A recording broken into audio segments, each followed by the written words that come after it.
আমার জীবনের প্রথম অ্যান্ড্রয়েড ফোনটা আমি হাতে পেয়েছিলাম ক্লাস 10-এ থাকতে। আব্বু 3000 টাকা দিয়েছিল, আম্মু কিছু টাকা দিয়েছিল, ভাইয়া কিছু টাকা দিয়েছিল, আর আমার কিছু জমানো টাকা ছিল, সব মিলে 6000 টাকা হয়েছিল। দেশীয় একটা ব্র্যান্ডের ফোন, সিম্ফনি। মডেল ছিল H120 আর র্যাম ছিল 1GB। ওই ছিল জীবনের প্রথম অ্যান্ড্রয়েড ফোন। ওফ, কি যে মজা পেয়েছিলাম। ওই ফোনটা ইউজ করতে করতে ইন্টার পরীক্ষা পার করে ফেললাম। অলরেডি 3 বছর ইউজ করা হয়ে গিয়েছে ফোনটা আমার। আর ইন্টার পরীক্ষার পরে আমার লাইফে সব থেকে বড় ঝড় আসলো, যার কারণে আমি জীবনের সব থেকে বেশি ডিপ্রেশনে চলে গিয়েছিলাম। একটা সময় নিজের জীবনের উপর থেকে মায়া উঠে গিয়েছিল। কারোর সাথে কথা বলতাম না, কারোর সাথে মিশতাম না, বন্ধু বান্ধব সব ত্যাগ করে দিয়েছিলাম, নিজের ঘরটাকে জেলখানা বানিয়ে ফেলছিলাম। সারাদিন ঘরের মধ্যে পড়ে থাকতাম আর ওই আমার 6000 টাকার 1GB র্যামওয়ালা ফোনটা সারাদিন ঘোটাঘুটি করতাম।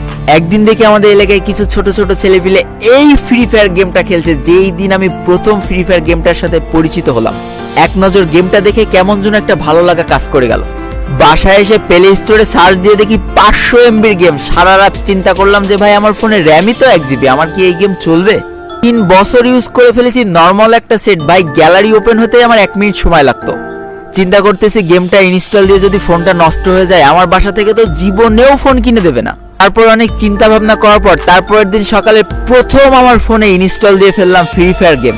বিশ্বাস করো, ওই গেমের উপরে যখন ক্লিক করলাম তখন আমার ফোন 4-5 বার খালি অটো রিস্টার্ট নিচ্ছিল। ব্যাটারিটা খুলে আবার লাগালাম। অবশেষে গেমের ভিতরে ঢুকে দেখি ভালোই খেলা যাচ্ছে, খারাপ না। ঘরের দরজা জানলা লাগাই দিয়ে আমি সারা রাত খেলতাম। আমার মনে আছে আমি একদম সারা রাত খেলতাম ক্লাসিক। আমার জীবনের প্রথম ম্যাচটার কথা আমার স্পষ্ট মনে আছে। আমি সারা মাঠে খালি পনপন করে ঘুরেছিলাম, কোনো এনিমি পাইনি। লাস্ট মোমেন্টে দেখি সামনে গোলাগুলি হচ্ছে, আমি ভয়তে উল্টো দৌড় দিয়েছিলাম জোনের ভিতরে। জোনে এলিমিনেট হয়ে গিয়েছিলাম, জোন থেকে বেরোতে পারিনি। আমি আমার ওই নর্মাল ফোনটা দিয়ে 3 মাস গেম খুব ভালোভাবে খেলতে পারিছিলাম। তারপরে দেখি আমার ব্যাটারি ফুলে গেছে। তার কিছুদিন পর দেখি আমার স্কিন দপদপ করতেছে, মানে কিছুক্ষণ পর স্কিন আস্তে আস্তে পুরো সাদা হয়ে যাচ্ছে। তখন আমাকে কেউ দাম দিত না। বড় ভাইদের হাত পায়ে ধরে একটা গিল্ডে ঢুকেছিলাম। একটা পর্যায়ে যে সেই গিলটা থেকেও আমাকে কিক মেরে দিয়েছিল। এইভাবে আর কিছুদিন খেলার পর ফোনটা একেবারেই নষ্ট হয়ে গেল। ব্যাস, আমার ফ্রি ফায়ার খেলা ওখানেই শেষ হয়ে গেল। দেখো, যেই ফোনটা তোমরা এখন দেখতে পারছো, এটাই আমার জীবনের প্রথম ফোন ছিল যেটার মাধ্যমে আমি ফ্রি ফায়ার খেলা শুরু করি। দেখতেই পাচ্ছ ফোনটার কি লেভেলের অবস্থা, ভেঙে কুচি কুচি হয়ে গিয়েছিল। এইভাবে আমি কতগুলো মাস খেলেছি এই ফোনটা দিয়ে। আর ফোন যে কি পরিমাণ গরম হতো, একটা ম্যাচ খেললে ফোন দিয়ে আগুন উড়ে যেত। দেখতেই পারছো এই সেই ফোন। এই ফোন দিয়ে আমি 7 মাস কি 8 মাস গেম খেলেছি। তারপরে এই ফোনটা যখন একেবারে নষ্ট হয়ে যায়, আমি ভাবছিলাম কিভাবে একটা ফোন কিনবো। আব্বুর কাছে টাকা চাইলাম, সরাসরি না করে দিল। বললো তোর না ফোন আছে, আবার ফোন কি করতে কিনে দিব। তখন আমি আবার টিউশনই করাতাম, কিছু টাকা জমে নিয়েছিলাম। একদিন দেখি আব্বুর মন কিভাবে কি নরম হয়েছে, 10,000 টাকা বের করে দিয়ে বললো যে একটা ফোন কিনে নিয়ে আয়। আব্বু দিল 10,000 টাকা, আমার কাছেও কিছু জমানো টাকা ছিল, আম্মুরা দিল, ভাইরা দিল। তারপরেও 4,000 টাকা শর্ট ছিল আমার পছন্দের ফোনটা কেনার। একটা বন্ধুর কাছ থেকে হাওলাত দিয়ে নিলাম 19,000 টাকা এক জায়গায় করে। জীবনের সব থেকে পছন্দের একটা ফোন কিনলাম, যেটা ছিল Redmi Note 8। বিশেষ করে আমার কাছে কেউ যদি এখন আইফোন দিয়ে বলে তোমার সব থেকে পছন্দের ফোন তোমার লাইফে কোনটা ছিল, আমি বলবো Redmi Note 8, কারণ এটাই আজকে আমার এই পজিশনে নিয়ে এসে দাঁড় করিয়েছে। বিশ্বাস করো, নিজের জেদের জন্য Redmi Note 8 ফোনে এত ভালো খেলা শুরু করেছিলাম না। যেই প্লেয়ারগুলো আমার নুব বলে গালাগালি দিত, যেই প্লেয়াররা আমার গিল্ড থেকে কিক মেরে দিত, সেই প্লেয়াররাই লাস্টে আমাকে অফার দিত যে আসো ভাই আমাদের সাথে ট্যুর খেলে যাও। এবার একদিন ইউটিউবে একটা ইউটিউবারের ভিডিও দেখছি আর চিন্তা করছি, আল্লাহ, এর থেকে তো আমার গেম পেলে অনেক ভালো। তাহলে এ যদি বাংলাদেশে এত বড় একটা ইউটিউবার হয়ে যেতে পারে, তাহলে আমি কেন পারবো না? আর এই Redmi Note 8 ফোনটা দিয়ে আমার ইউটিউব যাত্রা শুরু হয়ে গেল। টানা 5 থেকে 6টা মাস ভিডিও ছেড়েছিলাম, 7-8টা করে ভিউ আসতো। কেউ গালাগালি দিত, কেউ আমার দেখে হাসতো, কিন্তু আমি আমার লক্ষ্যে অটল ছিলাম যে আমি ইউটিউবার হয়ে দেখাবো।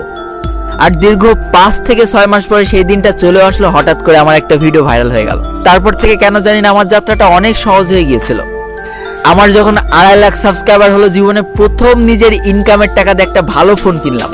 ততদিন আমার সামর্থ্য হয়ে গিয়েছিল যে Poco X3 থেকে আরো ভালো ফোন কেনার, কিন্তু আমি জীবনে অপচয় করা পছন্দ করি না। তারপরে যাত্রাপথে তো তোমরা আমার সাথেই ছিলে। এইভাবে ভিডিও আপলোড করতে করতে আমার 6 লাখ সাবস্ক্রাইবার হয়ে গেল। আর এখন তোমাদের ভালোবাসায় আমি একটা কম্পিউটার কিনে নিয়েছি, যেটার দাম প্রায় 2 লাখ টাকা। তাতে ওপি লেভেলের গেম প্লে করা যায়। তবে একটা জিনিস বলবো, আমার এই পর্যন্ত পৌঁছানোর পিছনে সব থেকে বেশি ভূমিকা যে জিনিসটা, সেটা হচ্ছে আমার জেদ। আমার ইউটিউব ক্যারিয়ারে প্রত্যেকটা পর্যায়ে পর্যায়ে আমার জেদ কাজ করেছে। একটা সেকেন্ডে সেকেন্ডে আমার নিজের প্রতি আস্থা ছিল যে ওই মানুষগুলো যদি পারে, তাহলে আমি কেন পারবো না। এবার আজকে আমার অবস্থানে তুমি তোমাকে বসাও আর নিজের কাছে প্রশ্ন করো, তুমি কতটুকু করেছো তোমার ক্যারিয়ারের জন্য। আমার বাবা মারও কিন্তু সামর্থ্য ছিল আমার অনেক দামি একটা ফোন কিনে দেওয়ার, কিন্তু আমি কখনোই আমার বাবা মার উপরে প্রেশার দিতে পারিনি যে আমার ফোন কিনে দেওয়া লাগবেই। তোমরা কি করো, আমার ফোন কিনে দেওয়া লাগবেই, ফোন কিনে দিতেই হবে, বাড়ি শুরু করে দাও অশান্তি। যদি সহজে কোনো জিনিস পেয়ে যাও তার কোনো মর্যাদাই থাকে না। আমার মতো যদি কষ্ট করে অর্জন করে নিতে পারো তাহলে তোমার মধ্যে সেই জিনিসটার মর্যাদা সব থেকে বেশি থাকবে। নিজে কিছু করার চেষ্টা করো, তাহলে আমার মতো তুমি একটা প্ল্যাটফর্ম পাবা যেখানে দাঁড়ায় লক্ষ লক্ষ মানুষের সামনে তুমি তোমার কষ্টের কথাগুলো হাসতে হাসতে শেয়ার করতে পারবা, যেমনটা আমি আজকে করছি। তোমাদের কাছে আজকে আমার একটাই চাওয়া থাকবে, তুমি আমার কত নম্বর সাবস্ক্রাইবার বা কত সাবস্ক্রাইবার থেকে তুমি আমাকে চেনো বা ফলো করো সেটা আজকে কমেন্ট বক্সে লিখতে হবে। আমি সবার কমেন্ট পড়বো আর দেখতে চাই কে আমার কত সাবস্ক্রাইবার থেকে আমাকে ফলো করে বা আমাকে চেনে।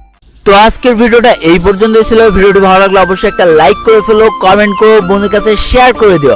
আর যদি আমার চ্যানেল নতুন হয়ে থাকো চ্যানেলটিকে সাবস্ক্রাইব করে পাশে থাকা বেল আইকনে ক্লিক করে ফেলো আর আমাদের এই সুখী পরিবারের একজন মেম্বার হয়ে যাও।